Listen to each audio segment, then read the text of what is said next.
सुप्रभात मित्रांनो, मी तुमच्यासोबत नेहमीसारखा आज देखील आहे एक वेगळे ठिकाण पाहायला।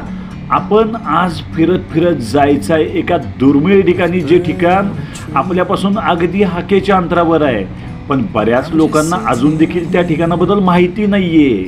तर चला जाणून घेऊया हे ठिकाण आहे तरी कुठे। Stay with me on life in wildlife न्यू वाकांत। From up here, the world seems small. We can sit together.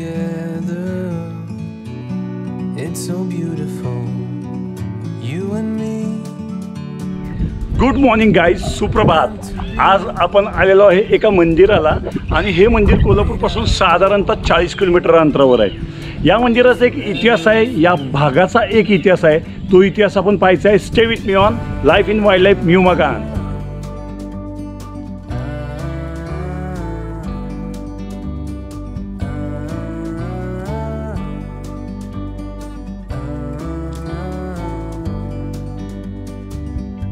Sometimes you need to go and take a step back to see the truth around you. From a distance you can tell. मित्रांनो, कोल्हापूर आणि कोल्हापूर परिसरातील बरीच ठिकाणे मी तुम्हाला दाखवली, बरीच सुंदर मंदिरे देखील मी तुम्हाला दाखवली। आज आपण पाहायचं आहे ते मंदिर थोडंसं हटके आहे, आणि या जागेचा इतिहास नक्की मी तुम्हाला दाखवणार आहे। यासाठी आपल्याला पहिलं या जागेचं थोडंसं अवलोकन करावं लागेल आणि थोडी जागा फिरावी लागेल। ही जागा फिरल्यानंतर निश्चितच तुम्हाला वाटेल ऑसम, कारण हे ठिकाण आहे कोल्हापूरपासून साधारणतः 30 ते 35 किलोमीटर अंतरावर।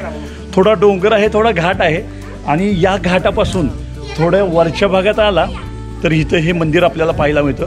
हे मंदिर कसलं आहे, काय आहे, जाणून घेऊया, पण त्याआधी शेअर करा, सबस्क्राईब करा, लाईक करा। Stay with me on life in wildlife न्यू वाकांत। यस मित्रांनो, तुम्ही अगदी बरोबर ओळखलं। आपण आज आलेलो आहे चक्रेश्वरवाडी, आणि चक्रेश्वरवाडी आपल्याला आज फिरायची आहे। तसं पाहता करवीर महात्म्यात चक्रेश्वरवाडीचा उल्लेख येतो। करवीर निवासिनी श्री महालक्ष्मी अंबाबाई आणि करवीरची नगरी ही विष्णूच्या सुदर्शन चक्राने संरक्षित केलेली असून त्याचे वेगवेगळे भाग पडलेले आहेत। या संरक्षणार्थ आजूबाजूला असणाऱ्या देवदेवता वेगवेगळ्या ठिकाणी वास करतात। त्यापैकी दक्षिण भागातील देवता म्हणजे चक्रेश्वरवाडीचा चक्रेश्वर।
माझ्या मागे तुम्ही जी पाहत आहात, या वेगवेगळ्या आकाराच्या पिंडी इतिहासाची साक्ष देतात, आणि या पिंडीमध्ये आपल्याला तिथं एक शिलालेख पाहायला मिळतो। त्याच्याशिवाय इथं तुम्हाला काही विरगळी पाहायला मिळतात, आणि या विरगळींचा इतिहास हा खरंच अज्ञात आहे, आणि तो आपल्याला कधी ना कधी अनुभवायचा आहे। नक्की विरगळीवर एक चांगला एपिसोड तुमच्यासाठी करायचा आहे, पण त्याआधी मी तुम्हाला थोडीशी माहिती सांगतो। इथं आपल्याला एक विरगळ पाहायला मिळते। ही विरगळ जी आहे, ही विरगळ 3 भागात असायची, 1, 2 आणि 3रा भाग।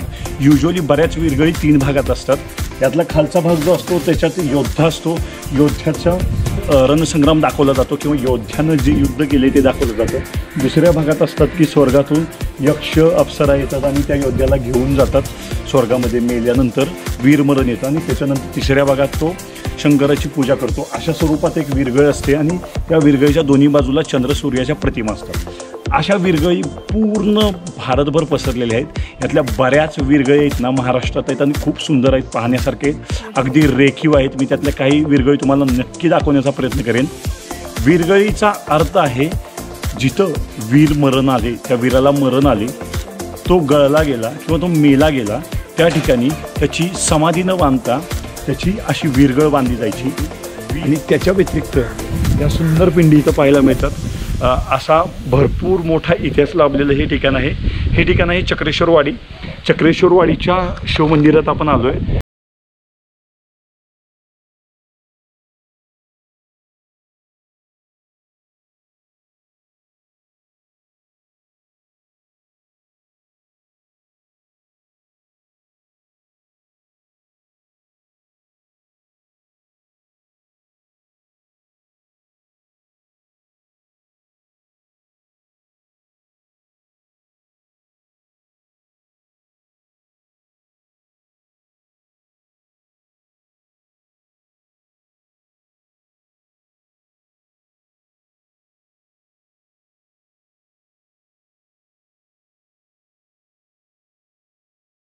सतराव्या शतकात बांधलं गेलेलं हे हेमाडपंती शिवमंदिर आज देखील गतवैभवाची साक्ष देतं।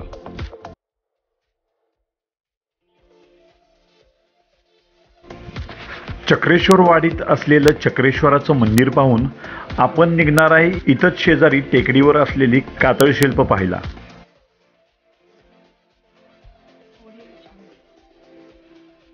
ऑलमोस्ट थोडासा डोंगर चढलाय आणि डोंगर चढून इथं वरती आलोय। तुम्ही म्हणाला आज हा कोणीकडे नेतो यार जंगलाच्या वाटेतनं। मित्रांनो, जंगलात नेत नाहीये।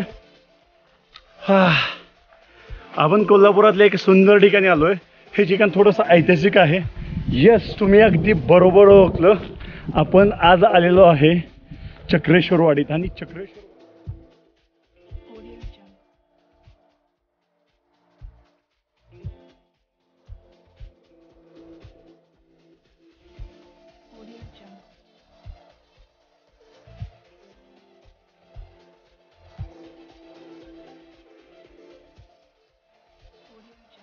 मित्रांनो, आज आपण आलेलो आहे कोल्हापुरातील एक अशा ठिकाणी ज्या ठिकाणी आपल्याला काहीतरी वेगळं पाहायचं आहे आणि कोल्हापुरात असणारी ही कातळ शिल्पे पाहण्याकरता आज आपण चक्रेश्वरवाडीत आलो आहे।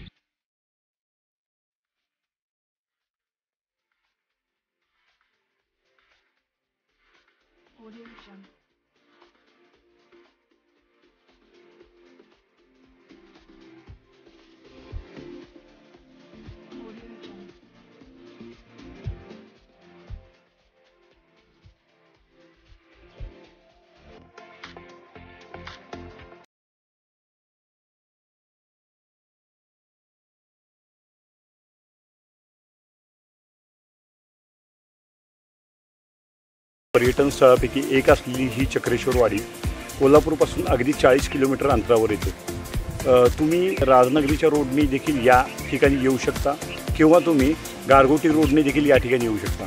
हे ठिकाण थोडंसं डोंगरावर असल्यामुळे दोन्ही बाजूंनी येताना छोटासा घाट तुम्हाला चढून यावं लागतं। चक्रेश्वरवाडीतील ही जी कातळशिल्प आहेत ही अश्मयुगीन कातळशिल्प आहेत। म्हणजे या कातळशिल्पांवर युनिव्हर्सिटीचे डॉक्टर DH पवार सर यांनी UGCच्या मार्फत शोधनिबंध केलेला आहे।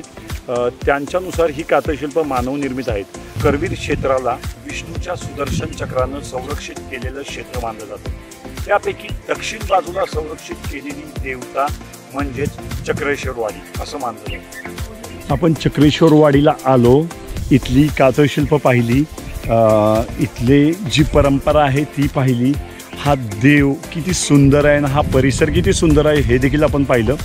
याच्यासोबत एक छोटीशी गोष्ट इथं आहे जी आपल्याला पाहिजे, त्या गोष्टीला आपण इथून पुढे जाऊया।